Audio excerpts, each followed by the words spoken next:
السلام عليكم، انا هايدي وده مطبخ ريم. النهارده يا جماعه هنعمل كبد وكلاوي.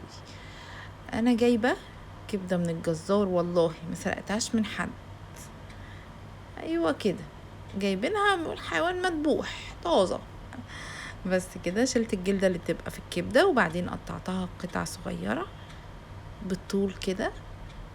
ايوه، وهقطع الكلاوي كمان، كبد وكلاوي.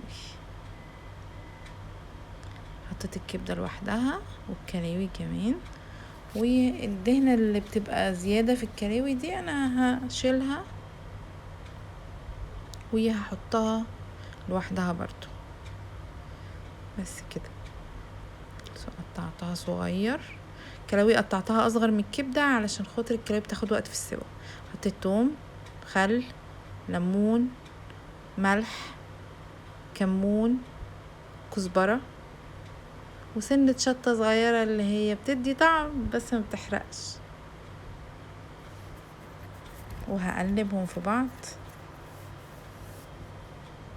وهحطهم جزء منهم على الكبد وعلى الكلاوي، وهسيب الحبة دول كده. حطينا زبدة وزيت، عايزة تزوديهم براحتك. هنحط الدهن الأول يسلي.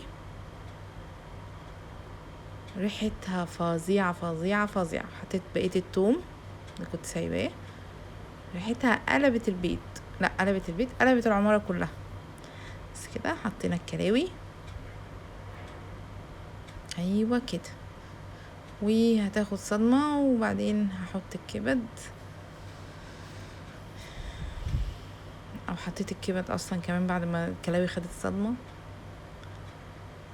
بس كده مجهزة فلفل رومي، ولادي مش بيحبوا الحامي، بس انا حطيت قرنين مقفولين. بس كده، اسمعوا بقى معايا، انا بحب الكش.